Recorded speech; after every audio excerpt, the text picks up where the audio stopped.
Olá pessoal, tudo bem? Boa tarde, eu sou a Cindemir Canadá e tem comigo hoje o Thiago do Bedford Student. Vamos falar sobre o mercado de aluguel, né? Locação aqui no Canadá. Na verdade, esse nosso primeiro webinar, ele está abrindo para a gente, né? Um pouco do que nós vamos levar para o Brasil no nosso formato novo, né, de congresso, mudando para o Canadá, que vai acontecer no final de setembro. Daqui a pouco eu passo as datas e as cidades. Mas o nosso foco hoje é entender sobre aluguel, né? E antes disso, eu quero também que o Thiago conte um pouco para a gente há quanto tempo está aqui, né, o que você veio, com quem você veio, se veio com família, filhos, e como foi sua chegada aqui no Canadá, porque eu acho que é uma curiosidade de todo mundo. Exatamente. Bom, pessoal, boa tarde para quem está aqui, boa noite para o pessoal no Brasil. Celina, muito obrigado pelo convite de estar aqui participando, oportunidade incrível, e vamos ver se a gente consegue ajudar o pessoal a espalhar um pouco mais de informação de forma precisa, informação que vai ser valiosa nesse processo aí de planejamento de quem está chegando. Porque é uma mudança e tanto, né? A pessoa sair, arrumar as malas, falar assim, ok, tô com meu visto pronto, e agora? Exatamente. Como é que eu faço, né? E meu aluguel, onde que eu vou morar? E como é que eu faço isso tudo? Então, o Thiago, né, que é o nosso parceiro, que vai estar acompanhando a gente nas palestras no Brasil, ele vai poder dar esse apoio para vocês. Perfeitamente. Bom, então, respondendo a sua pergunta, eu cheguei aqui em dezembro de 2014, vim com a minha esposa, naquela ideia do visto de estudo e trabalho. Ok. Né? Eu, na época, vim como estudante, e ela era que estava com o visto de trabalho aberto. E nesse processo, no meio do caminho, eu acabei recebendo uma proposta de uma empresa que quis fazer o meu processo de imigração e a gente topou naquele momento, que era o que a gente buscava. Uhum. E aí mudamos, fizemos esse processo de troca de vistos, eu virei o trabalhador e ela estudante. E estamos aqui hoje com 2 filhos, casalzinho de gêmeos, vivendo Coragem, esse processo. Né? Eu tenho uma só, já fico desesperada de não contar. E estamos aí já nesse processo desde 2015 que a gente chegou, aproximadamente 1 ano e meio depois, nós começamos essa atividade aí, a Bedford Student, para ajudar o pessoal, porque na época a gente sentiu essa dificuldade de chegar aqui, não ter um suporte, não saber como resolver as coisas, como que aqui a gente faz cada coisa, e aí estamos já completando 4 anos no final desse ano nesse processo aí. Tá? É muito legal. E quais são as cidades que você atende? Tá. Hoje nós atuamos em Vancouver, Toronto como áreas principais. Tá?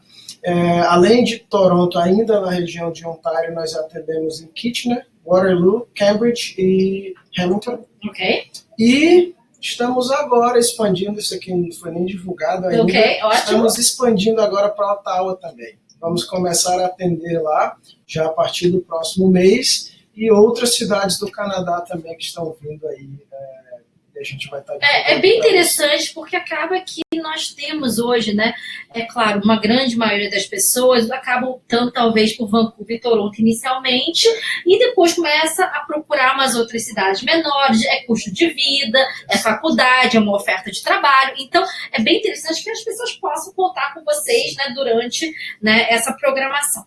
Então, Thiago, as pessoas que estão já com a parte de visto resolvido, né, o que fazer? Qual seria o primeiro passo? Como funciona o seu trabalho? O que você analisa? O que você acha de importante para as pessoas saber que foi uma informação que faltou para você na sua chegada? Perfeito. Bom, primeiro detalhe que eu diria, depois que você está com essa situação de visto resolvida, é você pensar no planejamento e a questão do fator tempo. Ok. Tá? Tempo é um fator que pode mudar tudo nesse processo para você ter a sua locação realizada com sucesso. E aí existe o fator tempo, ele é um pouco diferenciado em algumas províncias. Por exemplo, aqui em BC, em Vancouver, de modo geral, nós começamos esse processo de locação com 30 a 40 dias de antecedência para a data de entrada no imóvel. Tá? Já em Ontário, o processo funciona um pouco diferente, são 2 meses de antecedência. Então, aproximadamente aí 60, 70 dias seria o momento ideal. Então, o fator tempo é um dos fatores que é muito importante nesse processo, porque se você não tem tempo, você vai acabar, às vezes, fechando alguma coisa de última hora, às vezes um imóvel mais caro, às vezes não é aquilo que estava dentro do planejado. E você está preso também no contrato, né? Exato. Ou a gente pode fazer ainda um mensal? Como é que funciona isso? Hoje, os contratos, de forma padrão, eles seguem um prazo mínimo de 12 meses, tá? Depois desse prazo, ele se transforma num contrato de mês a mês, que é o que a gente conhece no Brasil, que é um contrato por prazo indeterminado. Ok. E aí esse contrato você pode, a qualquer momento, sair, lógico, dando o aviso necessário, você não vai sair do dia para a noite da unidade, você pode sair sem nenhuma multa, prejuízo. Como é que funciona, por exemplo, eu acabei mudando para um imóvel que no final das contas eu não gostei, mas eu não tinha opção, eu acabei alugando aquele imóvel. Como é que funciona essa quebra de contrato? Primeiro detalhe, sempre é importante você ter uma conversa direta com o proprietário do imóvel, explicar para ele a situação e que ele também, nessa explicação, possa entender qual a sua frustração, o que é que você imaginava e que você está disposto a ajudá-lo nesse processo de conseguir um novo inquilino. Porque pode ser que você saia e ele acabe não conseguindo alugar a unidade, mas se ele perceber que você está ali de boa fé, tentando ajudar, chamando pessoas, levando na unidade e apresentando aplicantes, eu tenho certeza que ele vai também te ajudar nesse processo para que você saia até sem ter nenhum prejuízo. Entendi. Porque o normal seria você perder o teu depósito de segurança. Que seria o quê? 50%? Seria meio aluguel. Isso a gente falando de VC, tá, pessoal? Porque em Ontário, já o depósito de segurança, normalmente você paga no início da alocação o primeiro e último mês. Então, provavelmente você vai perder um aluguel integral, que seria o teu último. Ok. Então, isso você observa dependendo de onde você vai. Mas, de novo, se você conseguir alguém para ficar na unidade e entrar ali no seu lugar, que não é algo muito difícil de acontecer, devido à procura do mercado, então eu já vi vários casos de proprietários simplesmente não cobrar nada, nenhum adicional, e você sai de boa da unidade. Quando você tem pet, né, tem um adicional que você tem que pagar de secure deposit, não tem? Seria de quanto? O depósito de segurança do pet aqui em BC, ele é de meio aluguel. Ok. Então, quem tem um pet aqui, ele vai pagar meio aluguel do pet e meio aluguel do depósito de segurança da unidade, e aquele valor fica retido com o proprietário até o final da locação. Uma vez que você desocupa o imóvel, devolve a unidade nas mesmas condições que recebeu e respeita todos aqueles prazos de saída, o proprietário, então, ele vai fazer a vistoria da unidade e te devolver o teu depósito de segurança. Tá, e tem prazo para fazer essa devolução, não tem? Exato. O prazo legal é de 15 dias. Após a entrega das chaves, tá? Após a vistoria, o proprietário tem 15 dias para te devolver ali o teu depósito de segurança. Ele vai ter esse prazo para avaliar se não tem nenhum problema oculto, algum detalhe que não foi visto no momento da saída, e ele devolve sem nenhum problema para você depois essa quantia que você pagou lá no início do contrato. E importante, sem correção de juros, tá, pessoal?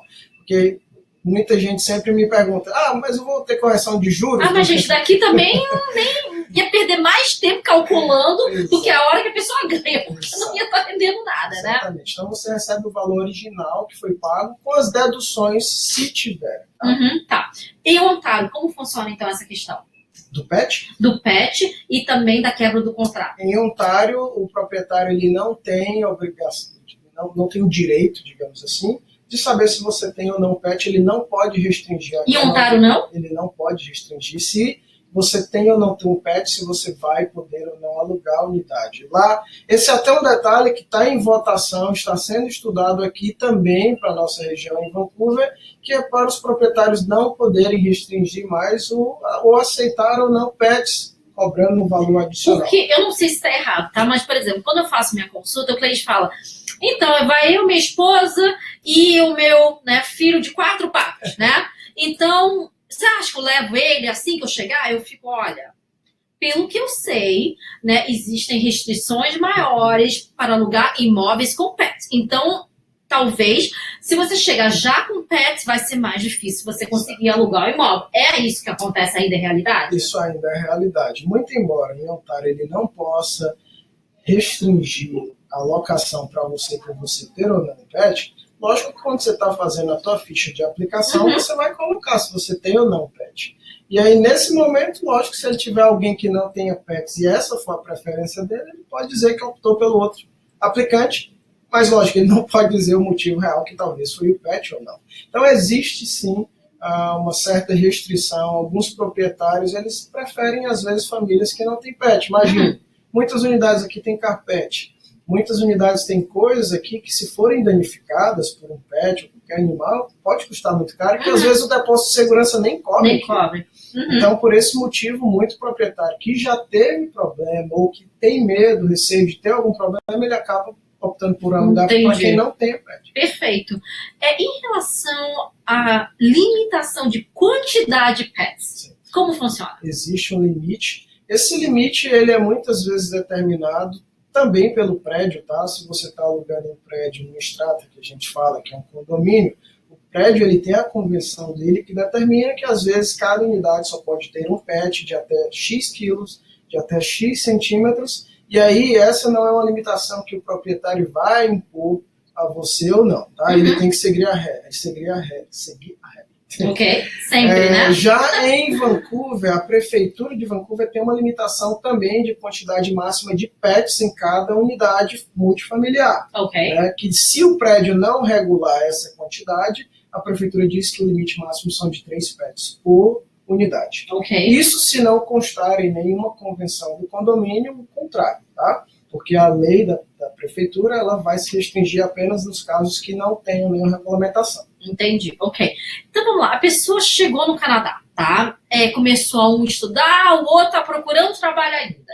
Eu quero alugar um imóvel. Como é que funciona isso? Bom, existem os dois cenários que eu queria incluir um outro cenário nessa sua pergunta, porque também existe aquele casal, aquela família, aquela pessoa que ainda está no Brasil, que também não tem referência, não tem um trabalho, não começou a estudar, enfim. Tá ou situação... aqueles que estão vindo somente como visitantes também, né? Também, eu quero tirar 6 meses para não fazer nada. Exato. Tem esses casos também, até porque o pessoal não quer passar 6 meses pagando aluguel de Airbnb, que vai ficar um absurdo de caro. Sim.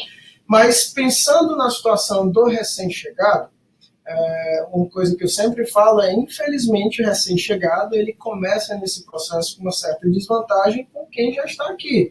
Por não ter trabalho, por não ter referência, por não ter histórico de crédito no país e outros fatores mais, que acaba deixando o proprietário inseguro de alugar a unidade para aquela pessoa, porque ele não sabe quem é você e não tem nenhum lugar que ele possa consultar se você foi ou não um bom inquilino. E aqui não é de praxe, na verdade, me corrija isso, de pedir, por exemplo, 3 meses de depósito, então, ou 1 ano de aluguel pago para ter segurança que eu vou receber o meu aluguel. Não pode isso, né? O proprietário ele não pode exigir que você faça isso, mas você pode oferecer e aí ele tem o direito de aceitar ou não. Tá? Ok, mas isso não é uma coisa contra a lei? Não tem nada na lei que diz que não é permitido? Na legislação é estipulado o limite mínimo de cobrança desses valores, mas se eu e você decidirmos ajustar um valor diferente, não tem nenhum problema, a gente pode ajustar.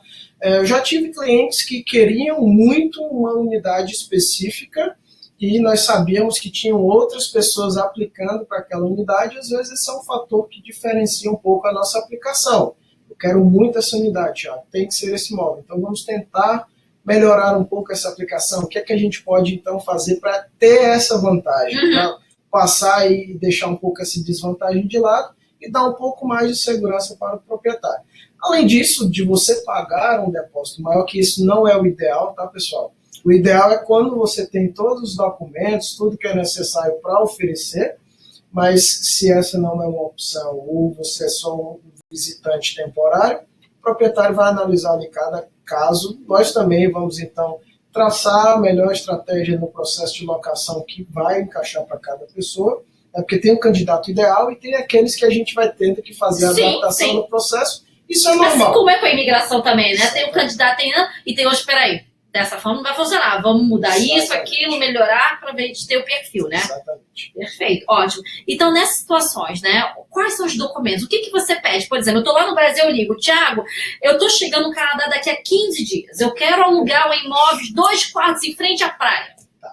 Primeiro ponto, se você chegar dizendo que quer alugar faltando 15 dias para você chegar, então esse processo ele já vai acontecer de uma forma bem diferente, porque lembrando, o ideal é que você tenha tempo, como a gente falou no começo, e esse tempo aí sendo no mínimo de 30 a 40 dias, esse seria o cenário ideal. Então, falando do candidato com o cenário ideal, aquele que tem os vistos resolvidos, tem um tempo, carta de aceitação da escola já está tudo resolvido, às vezes uma job offer, ele está vindo já para trabalhar, não é nem para estudo de trabalho. Então, nesse momento, a gente precisa separar essa documentação primeiro, para mostrar para o proprietário quem você é, o que é que você está vindo fazer aqui e que você tem permissão legal de estar no país por pelo menos aquele prazo da locação que você está se dispondo a fazer de 12 meses. Tá? Entendi. E por último, como você não tem renda, não tem nenhum histórico de crédito ainda no país, o ideal é que você possa apresentar uma poupança, um investimento, algo que o proprietário entenda que ele vai ser a tua segurança se você não conseguir um trabalho. Lá do Brasil, por exemplo, eu posso Brasil. apresentar um extrato do Brasil. Vamos lá, um imóvel de $2.000. Quanto tempo apresentar? O ideal é que você tenha pelo menos 12 meses em conta desse valor à disposição. Lembrando que todo mundo aqui sabe que se o teu aluguel é 2.000, as suas despesas não serão apenas 2.000. Você vai ter energia, internet, custo de vida, de transporte, alimentação. Então, sempre se você puder mostrar mais, é melhor. O proprietário vai ter a segurança e saber que aquela unidade ele pode alugar para você, que se você não conseguir trabalhar logo, você tem uma segurança, algo que vai te ajudar ali a se manter durante esse processo de acomodação que é normal. O pessoal não chega aqui já com o trabalho garantido, isso não é o normal. Não é. Todo mundo vai começar mesmo do zero e vai estar ajustando as coisas, então eu vou dizer que os 6 primeiros meses, um período de muito ajuste, até que você consiga empatar e passar a estar recebendo o que precisaria para viver. Tá, dá uma ideia pra gente. Um valor de aluguel, né? Para um estúdio, um quarto, 2 quartos. Eu não acho que tenha, na verdade, pelo menos, né? No primeiro momento, procura de 3 ou 4 quartos. Você tem? Você sente? Tá. Tudo isso depende muito, né, de alguns fatores. O tamanho da família, o perfil do cliente que está vindo, é solteiro, é um casal, é uma família de 3, 4, 5. A unidade máxima que nós já alugamos foi para uma família de 9 pessoas. Nossa, ok. Então alugamos uma super casa de 5 quartos, 4 banheiros e meio, fantástica. Mas, de novo, isso depende do perfil de cada um e nós vamos entender esse perfil para saber o que é que encaixa melhor. Em termos de valores, também, um outro fator que determina muito é a localização. Tá? Porque tem sempre o pensamento, peraí, Downtown Vancouver, porque assim, outra coisa que é bem interessante, né? Aqui em Vancouver, pelo menos, tem gente morando em downtown. Downtown não necessariamente ele representa só a área de business, de trabalho, né? Nós temos moradia. Eu já morei em downtown quando eu cheguei e eu acho super prático. Você tem tudo, você faz a pé, o transporte funciona muito bem. Aqui está num primeiro momento, não necessariamente você precisa de um carro, né? Arcar com mais um custo, seguro, etc. Então, assim, dá uma ideia pra gente, por exemplo, em Vancouver, downtown, e um pouco fora, por exemplo, em Burnaby, que é um pouco mais longe. Hoje vamos falar de um estúdio lá. Em downtown, você pode ser que tenha outros valores. Estúdio no Canadá é igual ao estúdio no Brasil? É o mesmo conceito de... Quarto, sala, o mesmo ambiente, cozinha, sem divisórias, divisória. Né? A única divisória que você vai ter é do banheiro, né? Que não vai ter ligação nenhuma. Mesmo conceito, tá? O tamanho médio desses estúdios, eu vou dizer, por volta de 40 metros quadrados, é o que você vai estar vendo. E também, dentro de downtown, você tem a área que é mais cara e a área que é mais barata. Por exemplo, a região de Utah, a região mais moderna da cidade, você vai encontrar estúdios aí de $1.600, $1.700. Já se você vai para o West End, uma região que é mais em conta, você vai achar esse mesmo estúdio aí, $200, $300 a menos. De novo, até em downtown você vai encontrar diferença de valores, mas vamos supor que a gente saiu de downtown e foi para Burnaby. Tá, que seria o quê? 20 minutos daqui? Até de menos metrô? Às vezes. Você pegando aqui algumas das primeiras estações de Burnaby, você vai estar aí 15, 20 minutos no máximo. Então, de novo, nem todo mundo vem ou precisa morar em downtown. Não. Até porque, às vezes, o teu college, você vai para a BCIT de Burnaby. Por que você vai morar em downtown? Por que você vai pagar mais caro? Então, esse estudo também de perfil para identificar também ajuda você a entender os valores de cada área. Então, se a gente colocar, para não ficar tão longa essa resposta, se a gente colocar em valores médios, eu vou dizer que um estúdio você pode achar aí de 1.200 até uma faixa de 1.700, de forma geral. Estou fechando um estúdio hoje para uma cliente, a gente visitou a unidade, olhando os valores de 1.300. Outro estúdio que nós visitamos e também analisamos de 837 estúdios de 980. Mas, de novo, onde que é isso? É uma região mais distante. Qual que é o tamanho? Qual é a estrutura do prédio? O que é que tem ali ao redor daquela área onde a unidade está localizada? esses são fatores que vão determinar muito esses valores, né? E aí se a gente passa para um quarto, hoje você vai achar unidades de um quarto aí até $2.200, $2.300 em Downtown Vancouver.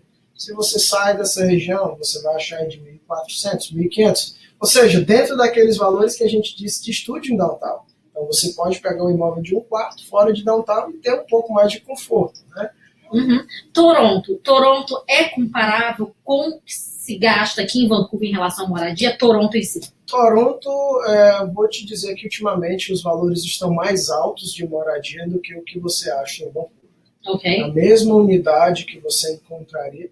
Primeiramente, Downtown Toronto, a região lá, é uma região muito maior do que Downtown Vancouver. Então, às vezes a gente fala, eu moro em Downtown, mas do meu trabalho, que também fica em Downtown, eu estou a 20, 30 minutos de metrô, às vezes, ou de streetcar. É que, na verdade, Toronto é muito maior. Muito maior do que Vancouver. Então, esses valores lá também, porque a procura e a quantidade de pessoas que chegam é muito maior, esses valores também são muito diferentes. E lembrando que você já começa o processo de locação em Toronto, eu não estou fazendo propaganda de Vancouver, tá? Mas você já começa o processo de Toronto já pagando 2 aluguéis antecipados.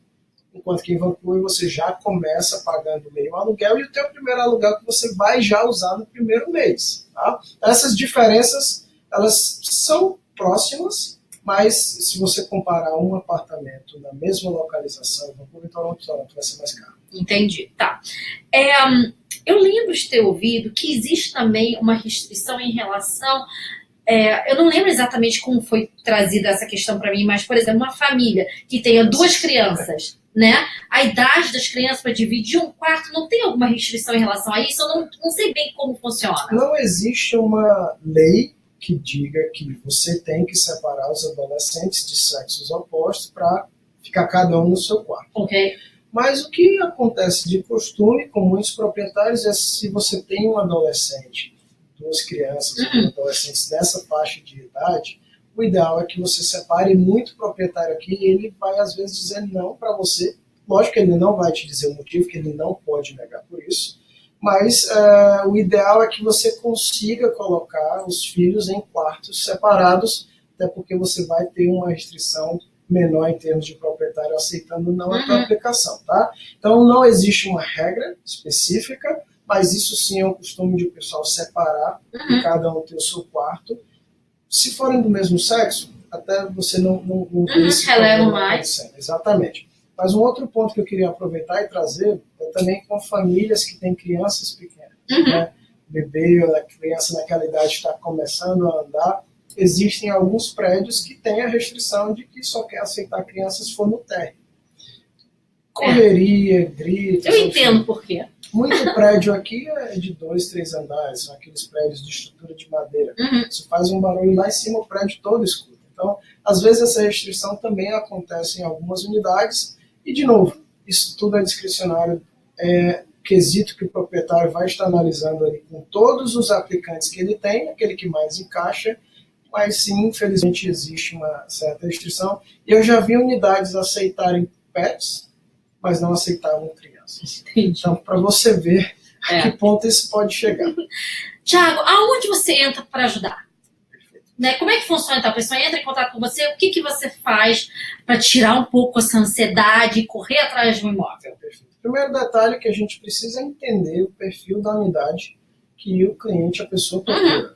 Entender também o perfil da família para saber melhor o que a gente vai poder oferecer. E aí, por último, nós vamos então explicar como que o mercado funciona, quais seriam as melhores opções e traçar esse plano, essa estratégia de como essa locação vai acontecer. Qual o tipo de unidade a gente vai buscar, regiões, valores, enfim, todos os detalhes que são importantes e ter essa timeline feita de quando a gente vai fazer. Vocês montam, por exemplo, um pacote dizendo, olha, eu vou te apresentar 3 imóveis, ou eu vou te apresentar 6 imóveis, vou te apresentar 10 imóveis. Funciona dessa forma? Nós temos os pacotes personalizados que o cliente pode optar o que encaixa melhor no perfil dele, mas, de novo, esses pacotes não é nada fechado, nada que a gente não possa alterar, mas é sempre algo que a gente planejou pelo que a gente vê na prática acontecendo, tá, pessoal? não é normal você fazer um processo desse de visitas e ter que visitar mais do que 5 unidades. Entendi. Isso não é normal. A média fica ali em torno de 3 unidades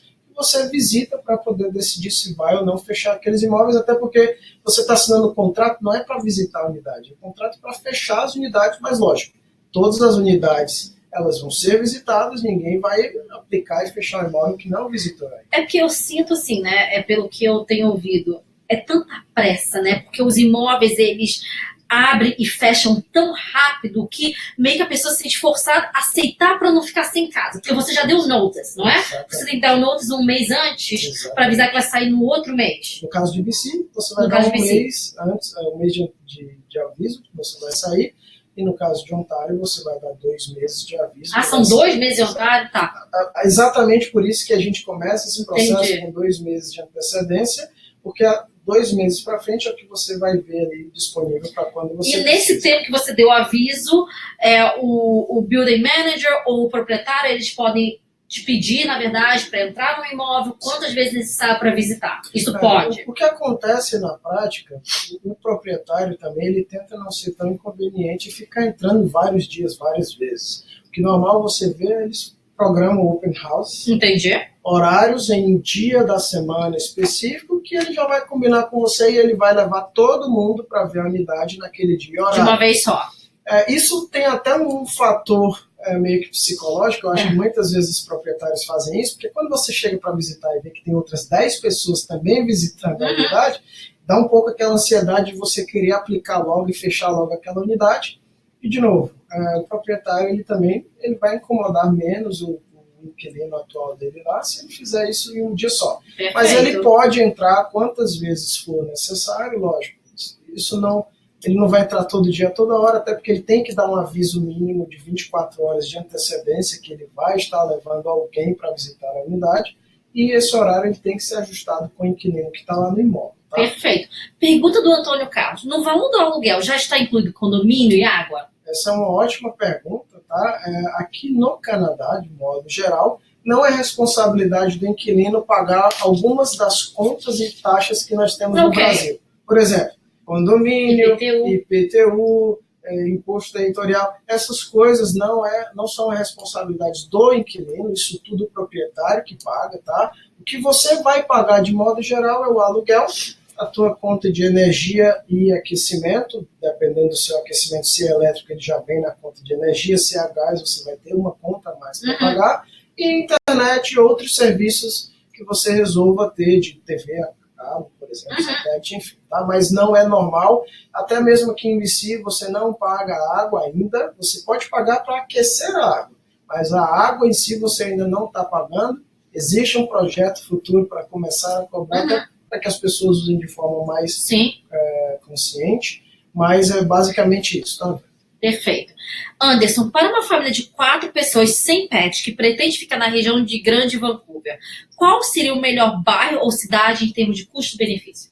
Se nós eliminarmos todos os outros fatores, né, de onde você vai estudar, onde você vai trabalhar, e pensar apenas em valor, de imóvel, custo-benefício para uma família nesse perfil, eu diria que zona 2, no máximo zona 3, seria o ideal. O que é que eu falo por zona 2? Burnaby New West é uma ótima opção, com ótimo custo-benefício.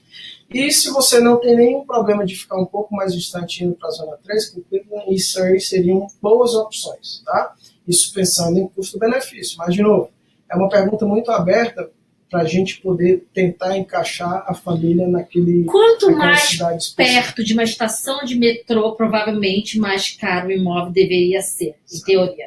Essa teoria se aplica. Isso se aplica. Primeiro ponto é, quanto mais distante de downtown, mais em conta o aluguel vai ficando, e quanto mais distante você está de uma estação, de um centro comercial, por exemplo, do Metrotal, de algumas áreas que são áreas que têm uma alta procura, você vai ter o benefício de pagar mais em conta. Tá? Perfeito. Pergunta da Michelle.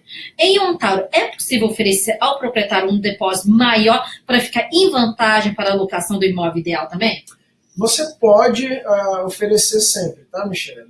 Esse fator não é um fator fechado, mas isso depende muito se você está alugando direto com o proprietário, direto com a empresa. Em Ontário, o que a gente percebe muito é que os proprietários usam muito empresas para fazer esse processo de locação. Já em BC, o proprietário normalmente ele faz por conta própria e não contrata ninguém para fazer isso. Então, quando você está lidando com uma empresa, a empresa normalmente ela não vai receber o valor a mais do que o que é padrão. Entendi. Se for com o proprietário novamente, você pode negociar com ele. De novo, ele não pode exigir esse valor mais alto, mas se você oferecer e ele achar interessante, ele pode sim receber a título de antecipação de aluguel. Tá? Entendi. Não é como depósito de segurança. Tá, entendi. Então, assim, se eu for alugar um imóvel, tá? Se eu chego no prédio, tem uma plaquinha lá, aluga-se, né? Eu entro e aplico. O que é checado de mim? Perfeito. Primeiro detalhe que o proprietário aqui ele vai querer verificar são suas referências. Ok. Isso é o primeiro ponto que eu sempre vejo o proprietário perguntar. Eu gostaria do contato de um landlord, eu gostaria de um contato de alguém que eu possa verificar como que você foi como inquilino. Eu tenho, na verdade, servido até de referência para clientes recém-chegados que alugaram imóvel. Então, assim, a minha questão é, ok, eu fiz o processo, então pude verificar, né, as informações financeiras, ele tem a permissão em dia e coisas assim, né? É o máximo que eu posso dizer, não posso dizer mais nada além disso, e outra coisa que tem um peso muito grande, que você pode dizer, olha, comigo, nesse processo, nesse serviço que eu prestei com essa pessoa, ela foi sempre pontual, pagou tudo sem nenhum problema, forneceu tudo que a gente precisava. Então, isso ajuda bastante no processo. Tá? Então, a primeira coisa verificada é a questão dessas referências. Segundo, a sua permissão para estar no país. O proprietário, ele sabe, ele percebe que você é recém-chegado. Tá? Então, ele vai pedir esses detalhes para saber se você pode ou não ficar aqui por pelo menos aquele prazo que você está alugando a unidade, né? Você sente que o visitante, na verdade, ele tem uma grande desvantagem em relação a isso? Tem, porque infelizmente o recém-chegado ele não tem nenhuma referência local. Não, eu digo assim, visitante. Eu vim passar 4 meses estudando inglês. Você sente que tem uma dificuldade? O grande problema do residente temporário visitante, que tem aquele visto de até 6 meses, ele vai encontrar, sim, uma resistência muito maior do proprietário de alugar aquela unidade, porque, primeiro, lembrando que você está alugando um imóvel que o contrato é de 12 meses. Você só vai ficar 6 meses. Então, o proprietário ele já sabe que em algum momento você vai quebrar o contrato. Verdade. E que ele vai ter que alugar novamente o imóvel para uma outra pessoa. Então, como é que você passa por cima desse ponto e você transforma isso a ser uma vantagem a teu favor? Então, existem meios, formas que você pode tá fazendo nesse processo, mas, de novo, o proprietário, na hora que ele perceber que o teu visto ali é só de 6 meses, ele vai perguntar, ele vai questionar e provavelmente Aí vocês entram para ajudar nessa parte, como provar que que é vantajoso alugar para você, né? Exatamente. Ok, ótimo. Pergunta a Letícia, existe possibilidade de alugar somente um quarto na casa, apartamento para o casal? Existe a alocação de imóvel compartilhado, tá? Esse processo também nós fazemos. E, de novo, ele é um processo que é um pouco diferente da alocação privativa, mas a gente tem que entender novamente o perfil, área, valores. De novo, o imóvel compartilhado ele vai ser sempre mais barato que a alocação privativa.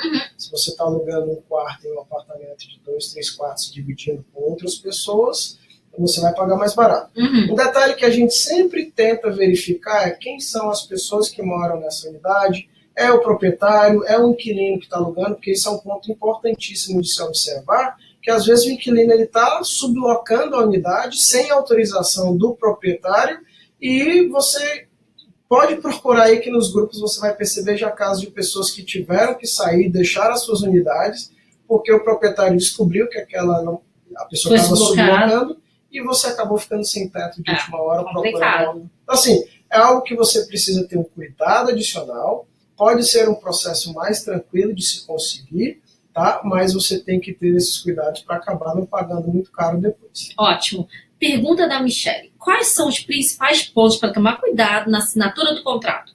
O inquilino está protegido por alguma legislação específica, caso precise de ajuda jurídica? Sim. Existe o Tenancy Act, em BC, Ontário, em todo o Canadá, tá? Existe a legislação que protege o inquilino e o proprietário de atos, coisas que possam acontecer durante o processo, tá? Então você tem sempre que observar quais são as cláusulas do contrato, data de pagamento, os avisos de saída da entrada na unidade, o que você pode ou não fazer, pode sublocar, não pode sublocar, pode... Isso tudo está no contrato. Isso tudo deve constar no contrato, e o contrato sempre tem que fazer menção a essa lei maior que rege todas essas questões de inquilino proprietário, tá? Então, além dos prazos, valores que você tem que pagar, o que está incluso nessa locação, você tem que observar. Às vezes tem contrato que não permite você receber visitantes, principalmente quando você está alugando um imóvel compartilhado. O imóvel privativo ele não pode dizer que você não vai receber pessoas, tá, o proprietário. Então, enfim, esses detalhes são importantes. Mas pode falar de visitas que vai ficar morando no apartamento, não pode? Ele ou pode não? falar, mas o proprietário ele tem o direito de aceitar ou não se aquela pessoa vai se tornar um morador daquela unidade. Existe a diferenciação entre quem está visitando, é um membro da família, ou é um amigo, uma pessoa que você conheceu aqui. Então, esses detalhes o proprietário ele leva em consideração para até te cobrar um aluguel mais caro ou não, tá? Ele pode reajustar esse valor com você, porque também você vai ter que pedir permissão para ele, para aquela nova pessoa que está chegando poder morar na unidade. Eu lembro que há uns 6 anos atrás, eu acho, conheci uma família que eles foram morar em um imóvel e o proprietário morava em cima, eles moravam embaixo. Eles receberam visita da família e o proprietário queria cobrar a diária das pessoas que estavam visitando eles. Porque falou que estava no contrato. Acho que a pessoa provavelmente não percebeu isso na hora de assinar. Isso pode acontecer, cobrar um valor a mais diário. Isso acontece muito em caso de basement, porque o basement ele vai compartilhar as utilities com a unidade de cima. Ah, entendi, ok. Então o aquecimento aumenta quando você tem mais pessoas na casa, a eletricidade. Então o proprietário está preocupado por esse aspecto, tá? Não é porque tem mais gente morando. Entendi. É porque vai estar gastando mais, está consumindo mais, né? É algo que dá para se entender. Né? Se as despesas vão aumentar, porque o número de pessoas aumenta, então é razoável que você também pague um adicional ali daquela pessoa. Né? Faz sentido. Letícia, proprietário pode quebrar o contrato e pedir para a gente sair? Pode, mas ele tem que dar um aviso maior para que você possa se preparar para sair dessa unidade. Quanto tempo? Hoje o aviso, recentemente esse aviso ele teve uma mudança, tá? Ele agora tem que dar um aviso de 3 meses de antecedência, e já vi casos de proprietário, além de dar o aviso, antes que era de 2 meses, ele ainda dá o último mês gratuito. Isso acontece em caso de proprietário que quer vender a unidade, isso acontece em caso de proprietário que quer reformar o imóvel, enfim, algumas situações que são bem específicas. Nesses 4 anos de empresa aí, já ajudamos aproximadamente 600 famílias. Eu acredito que eu me deparei só com 3 casos de clientes que entraram em contato conosco perguntando como agir, o que fazer nessa situação, mas no caso deles o proprietário ele seguiu a risca direitinho que a legislação manda, porque senão eles podem ser compensados por alguma perda. Eu acho que aqui acaba que as coisas acontecem muito mais dentro da lei, né? Então, né, a gente tem uma expectativa de mais ou menos o que esperar, como acontecer e prazos, né? Mas às vezes tem muito proprietário que sabe que você não é daqui, você se aproveita disso bem, e acaba às vezes te dando um aviso ali de 45 dias e 50 dias e te deixa às vezes numa situação delicada porque você ainda não tem onde morar, vai precisar passar por todo esse processo novamente, mas enfim, não é o normal, as pessoas tendem a ser mais transparentes e o contrato que rege isso tudo ele é muito simples, está aberto, qualquer pessoa pode ler, buscar. E o governo ele até oferece um serviço de disputa que você pode entrar em contato, que você vai pagar uma taxa para abrir a disputa, e se a outra parte estiver errada, ela vai ter que fazer a devolução desses valores, porque ele deu causa àquele problema. Enfim, é algo que não vejo problemas acontecer. Tá? Entendi. Pergunta do Ricardo. Quem paga pelo seu serviço? É o inquilino ou o proprietário? É o inquilino, tá, pessoal? Por quê? O proprietário aqui, de modo geral, ele não precisa de ninguém para alugar a unidade para ele. O que normalmente eles contratam, às vezes, empresas, é para fazer uma seleção melhor do perfil do inquilino que vai estar alugando aquela unidade e para cuidar daquela parte trabalhosa de fazer vistoria. Deu um problema na geladeira, quem é que vai resolver? Então, às vezes, o proprietário ele prefere contratar uma empresa para fazer essa gestão da unidade. Lembrando que aqui em Vancouver tem vários investidores internacionais, pessoas que têm unidades que nem aqui moram Então, por esse motivo, existe essa empresa para prestar esse serviço. Tá? Então, o cliente ele paga o nosso serviço para ele ter certa facilidade, preferência em algumas unidades nesse processo de locação e todo o suporte também de contrato, documentação e esse imóvel está pronto na chegada dele. Tá? Perfeito. Thiago, você falou das referências que são verificadas, certo? É feito um credit check para quem quer alugar? O proprietário ele faz. Mas a gente tem que autorizar, certo? Ou precisamos autorizar. Ou quando você faz a offer na aplicação? Na aplicação, muitas aplicações têm um checkbox lá que você vai marcar que você aceita e fazer um check do seu perfil. Mas a gente sempre conversa com os proprietários que não adianta ele fazer um credit check do nosso cliente porque ele não vai achar nada. Talvez a pessoa nem no registro ainda financeiro no mercado aqui, ele vai constar. E não vai mesmo porque nem chegou ainda, em muitos casos. Então, ele está jogando um dinheiro fora, né, com essa aplicação para verificar o teu histórico aqui. O que a gente oferece, por outro lado, é a verificação. Eu sempre falo para os meus parceiros e os landlords que normalmente a gente trabalha, que a gente faz um pre-screening antes de ter o cuidado de pegar a documentação, verificar vistos, todos os detalhes que são importantes. Você faz uma checklist ali, né? E no momento da aplicação, a gente oferece isso tudo para o proprietário de forma bem explicada, para ele entender bem o perfil da pessoa e ter a segurança, mesmo sem fazer um credit check, de seguir com aquela pessoa. Tá? Então, assim, ao longo desses anos, provavelmente vocês já criaram também bons relacionamentos com building managers, certo? Então, você sente que existe uma facilidade maior por você já ter feito esse contrato, terem apresentado bons tenants. Claro, você não pode dizer, olha, meu tenant não vai fazer barulho, não vai fazer festa, não vai fazer... Mas que, no geral, né, apresenta um bom perfil de tenants e tem a facilidade em locação? Sim. Várias empresas aqui, complexos, já alugamos mais de 40 unidades em um prédio. Nossa. Então, aquele proprietário, aquele building manager, ele conhece o nosso cliente, conhece a forma que a gente trabalha. Lógico que isso, nesse momento de aplicação, ele vai dar preferência, vai dar a possibilidade, às vezes, até de a gente pensar e ver outras opções antes de estar seguindo para essas unidades no mercado. Esse foi um trabalho que levou muito tempo de ser desenvolvido, porque você tem que ter a confiança desses proprietários. E hoje nós trabalhamos com muitas unidades que, se é uma unidade que encaixa no perfil daquele cliente, ele gosta, e está disponível com o nosso parceiro, uma aplicação simples e uma ligação, a gente resolve esse processo todo de fechamento de forma bem mais rápida. Tá? Thiago, qual é a vantagem em contratar a sua empresa, ok, para guiar nesse processo todo, ao invés de fazer sozinho? Bom, eu sempre digo, quando alguém me pergunta, Thiago, é possível fazer esse processo sozinho? Assim possível, como eu de visto de residência permanente. Exatamente. Eu fiz o meu processo sozinho, na época eu não tive a opção, mas o que a gente oferece, primeiro detalhe, é o fator economia. Quanto que você vai pagar em uma hospedagem temporária, hotel, Airbnb, agora nessa época de verão aqui em Vancouver por um mês, que seria o ideal para você conseguir alguma coisa. Então, você coloca isso daí, multiplica mais carro e outras despesas mais que você vai ter na unidade. Qual a segurança que você vai ter se você está fazendo a locação com quem pode ou não alugar aquele imóvel? Então, fator segurança, verificação de documentação, fechamento de contrato. E você ter a comunidade de chegar e já ter essa unidade pronta e só receber as chaves com todos os detalhes esclarecidos da unidade, isso é o que a gente oferece. Tá? Você chegar com tranquilidade, sabendo que o imóvel está pronto, livre de qualquer problema, dor de cabeça, e você vai, então, cuidar de outras coisas que são importantes e que também levam tempo nesse processo de chegada, como documentação, enfim, outras coisas mais que precisam ser resolvidas. Você pode fechar o imóvel sem estar aqui? Sim. Hoje, eu vou dizer que 95% dos nossos clientes, eles ainda estão no Brasil. Como é que você faz? Você entra no imóvel, você tira foto, faz um vídeo, faz uma live com a pessoa, olha, tá aqui. Isso. É assim que funciona? Exatamente. Então, o comum é nós, como eu disse, toda unidade que é aplicada, a gente visitou.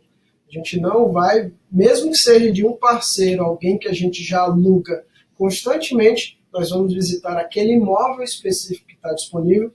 Tem um prédio aqui, como a gente estava comentando, que eu tenho fotos e vídeos de todas as plantas, de todos os layouts do prédio, mas sempre que tem uma nova disponibilidade, a gente vai visitar, que é para ter certeza de que o imóvel é realmente aquilo que está anunciado, que não tem nenhum problema com a unidade.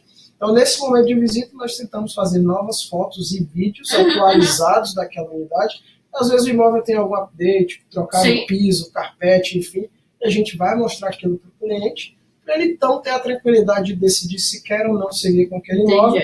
Que, como nós estamos aqui, o processo de pagamento de depósito de segurança, fechamento de contrato, vistoria, recebimento de chaves, a gente vai fazer isso tudo para na chegada, no grande dia da entrega da unidade, a gente já ter tudo pronto. Tá? Porque é uma segurança você poder chegar, na verdade, com o aluguel já resolvido, né?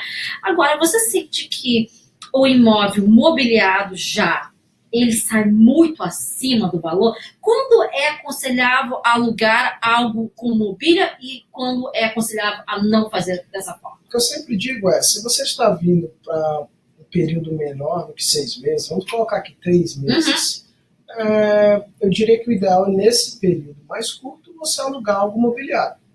Até porque depois, para você ter que vender tudo, se desfazer de tudo, para estar desocupando a unidade, que você tem que devolver ela sem nada dentro, isso pode ser um processo que vai te dar muita dor de cabeça. Né? Para pouco uso, né? Exatamente. Mas se você já está vindo para um período mais longo, 6 meses, 1 ano, que é o padrão, não vale a pena, isso é a opinião pessoal e de vários clientes, e até você fazendo contas, você alugar um imóvel imobiliário, que você vai estar pagando aí de 20% a 25% mais caro do aluguel por mês. Se você colocar isso aí em 12 meses, com esse valor extra que você paga, você compra toda a tua mobília e no final do processo, se você quiser vender por metade do valor, você ainda está no lucro. Só entra também no site da IKEA, né?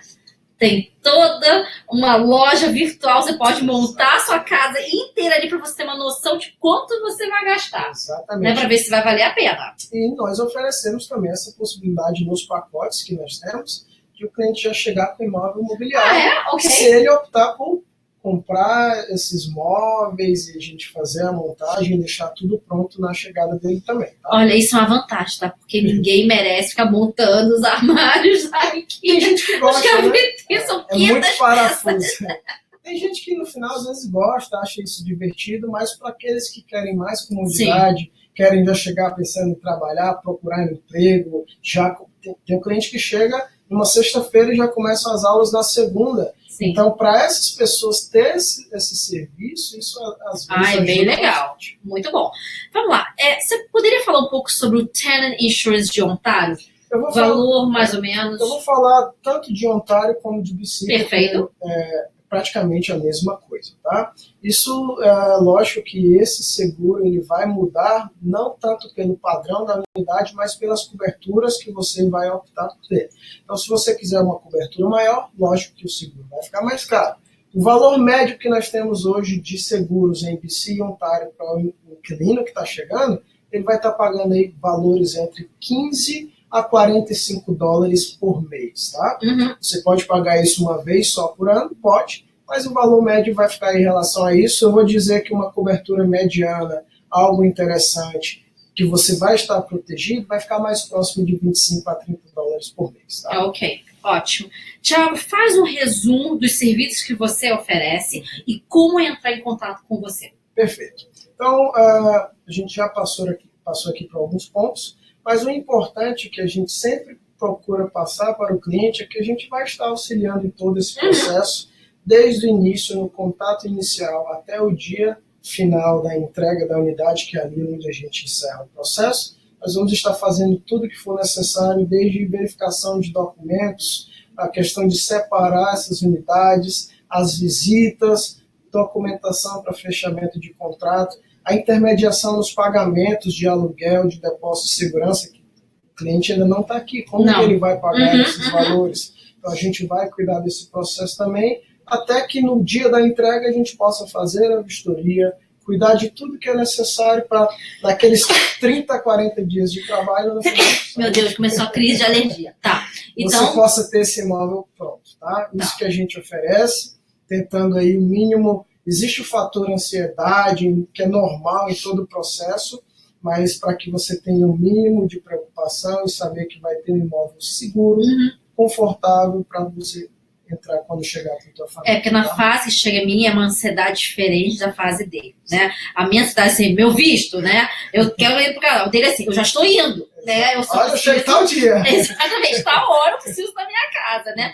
E como entrar em contato com você? Bom, nós temos o contato através do site, nós temos uma aba contato, mas também temos um e-mail, que é o info@bedforstudent.com, sem o S no final, e o for é o número 4, tá? Você pode mandar um e-mail básico com alguns detalhes. Estou indo para Vancouver, estou indo para Toronto, para onde eu estou indo, o que é que eu estou buscando, que a gente vai retornar esse contato com o formulário para entender perguntas relacionadas ao perfil da unidade, o perfil da família, e aí agendar uma visita, um Skype gratuito. Gratuito o Skype, exatamente. Legal. Temos uma consulta inicial de 45 minutos, aproximadamente, às vezes um pouco mais curto, mais longo. E a partir daí, então, dessa conversa, nós vamos traçar o planejamento desse processo, como isso vai acontecer. E vocês também podem seguir eles também pelo Instagram, porque tem vários stories, eu vejo, né, mostrando os imóveis, então você já tem uma noção do bairro, do imóvel, que esperar pelo Fazemos valor, né? alguns quizzes ali com valores, unidade, perfil, isso é bem legal.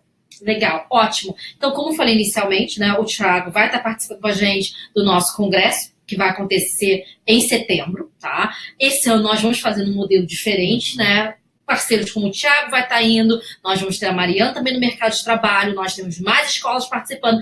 A ideia é, em um lugar só, você conseguir todas as informações que você precisa. E o melhor de tudo é você poder ter contato físico ali, pessoalmente, com a pessoa que vai poder te ajudar nesse processo, né? Porque não é, tá bom, eu tenho meu visto. E como funciona? Como eu vou pro mercado de trabalho? Como eu faço o aluguel?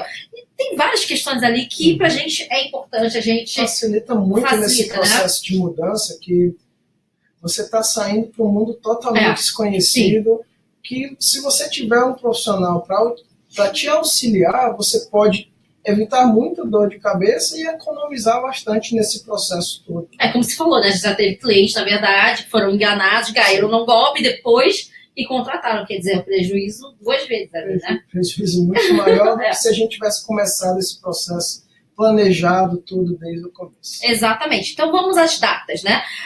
O nosso congresso vai ter o início no Rio de Janeiro, tá? No dia 25 de setembro, depois São Paulo no dia 28 de setembro, Belo Horizonte no dia 1º de outubro, Recife 5 de outubro, Fortaleza, que é a sua cidade, no dia 7 de outubro, e nós vamos também estar em Belém, dia 9 de outubro. Então, vai ser a primeira vez que nós vamos estar participando, né, de um evento no norte do Brasil. Eu acho que vai ser bastante interessante e eu convido todos para participarem.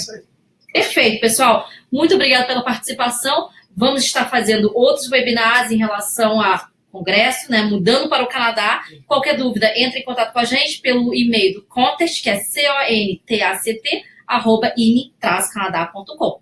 E nos vemos então em breve. Perfeito. Obrigado, Thiago. Muito obrigado, Celina. Um abraço, pessoal. Estamos à disposição. Tchau, tchau. Tchau, tchau.